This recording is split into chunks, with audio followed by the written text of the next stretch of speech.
Everybody doesn't win. And the sooner you wake up to that biology is ruthless, man, then you get a little fear in you. And when you get a little fear in you, you start listening. When you see your life and anytime there should be pain, you go, no. It was just how it was meant to be.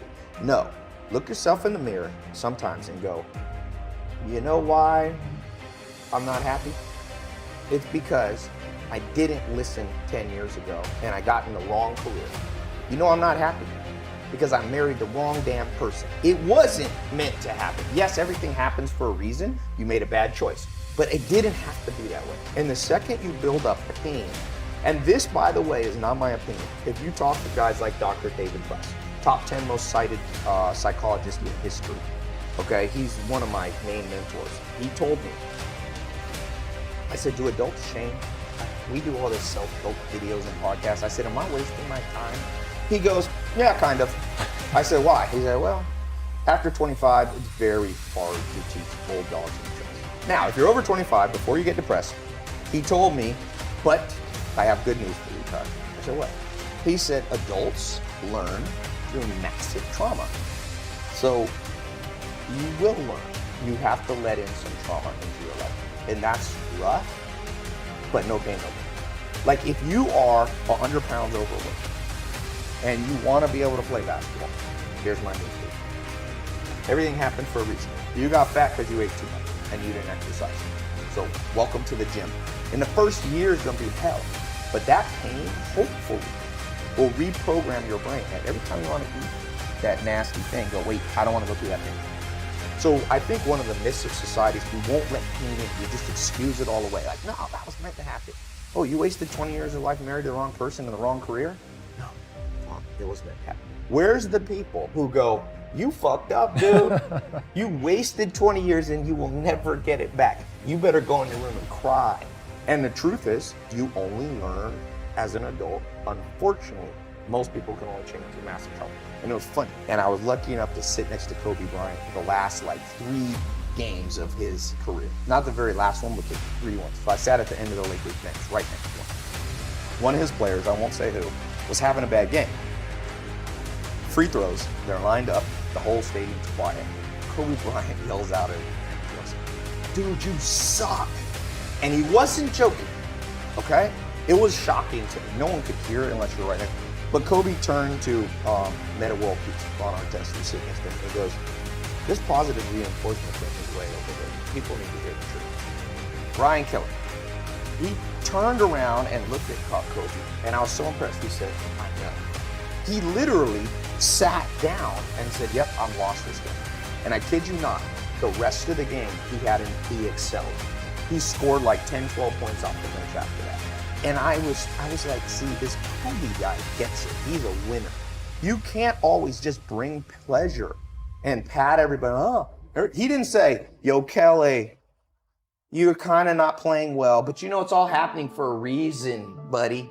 Relax, no pressure. He just said, dude, you suck. It was like that. And I'm just going, okay, this is the real Kobe. Narcissism is a protection mechanism, right? So your mind wants to tell you you're amazing. It makes you its bitch. You have to override that and go, you know what? I'm not that amazing. So let me go learn from amazing. If school system could find all the 14-year-olds and find out what they admire, right? It's the reason I show Lamborghinis and Ferraris, because I got a lot of young followers. And you know what 19-year-old guys like? Lamborghinis and Ferraris. So I show that part of my life because then they listen to the other stuff. So first you got to lead by inspiration. This has been proven over. You cannot pound stuff into people's brain. People actually do the opposite. When parents tell their kids, you got to read, nobody reads. But if I show a Lamborghini and Ferrari, which is the reward that people want, and then people go, how do you get it? I said, see all these books, I read them and put it. Then people, I have more school kids reading books, I think, than anyone in history. I don't say that cocky. I'm telling you, it astounds me because all I had to do was put up a video with Lamborghinis. And so being the bitch of your own brain, the way you learn not to be, the easiest way is to be around people who aren't the bitch of your own brain. So every day, for example, when you have breakfast at 6 in the morning on a farm, he writes out an organized thing on what he wants to do for it. When you're the bitch of your brain, you go, I'm just gonna freewheel this day. It's very hard to be organized. Dogs aren't organized. You ever see your dog organizing day? So if you wanna, you can either act on the animal side, which is just a wing life, or you can operate from a sense of logic and duty. And so I learned somewhat, I'm not even as good as Joel, to not be the bitch of my mind by just being around him. And so that's the best way. Find somebody that you look at them and you go, this is a person of discipline, motivation, self-motivation.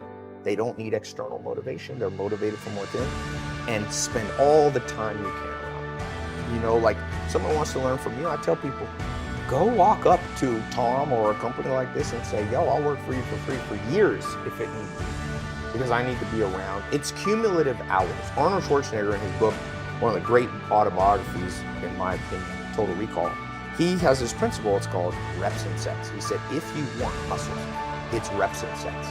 Hours in the gym. And some people, you know, there's a lot of books now on, here's how you can work out 15 minutes a day. No, you can't. You're never gonna look like Arnold Schwarzenegger if you work out 15. I don't care what biohacking crap you please spare us. Let's return to common sense. You wanna be Arnold? You gotta do what Arnold did. In the same way, if you wanna learn from mentors, if you think 5 minutes with a mentor will be enough, you don't understand how deeply rooted your wired circuitry is. You got to rewire it, and it takes reps. Instead of reps and sets, it takes hours and days or days. And so I think that if you're young watching this, don't try to become a millionaire too young, because what you should do when you're young is work on the circuitry part, and then the money will come. Alan Nation told me that. He said, Ty, don't try to become a millionaire in your 20s. And I didn't listen to him, and I wish I had. And luckily I kind of listened to him, but I should have listened more. And so if you could take those formative years and just go on the adventure of like, that's why I went to India in a leper colony and went and lived in the Amish, because I was like, Amish, all the good stuff you have, reprogram my brain. I'm sure on the narcissism score now, I score around 40 to 50, which isn't horrific, but isn't the best. Like and I guarantee you, if I hadn't gone to the Amish, I'd have been an 80 narcissist and my life would have sucked. But now at 40 is kind of an acceptable. 42 is last test. So it took me 2.5 years to do it, you know? And so I think even as an older person, man, my dream in life, even today, is to find some badass and trick them into spending like 8 hours a day with me for 3 days a week. And whenever I do, like I said, 45 minutes with Arnold Schwarzenegger, I was so motivated. I was talking about Dr. David Butts. There's this test called the Dark Triad test, which, again, anything important like this, nobody ever learned it in school because school was too stupid to take real powerful science and apply it to life. But the Dark Triad is a worldview barometer for everybody watching. You can take it. There's a different free Dark Triad tests online. It tests for 3 main traits, negative qualities: narcissism, Machiavellianism, and being psychotic. And I've personally tested thousands and thousands of people. It's the most accurate test. And what happens, narcissism, okay? One of the symptoms of a narcissist, it's not just like, ooh, I like to look in the mirror, right? That's what we think of narcissism. One of the classic symptoms is very thin skin.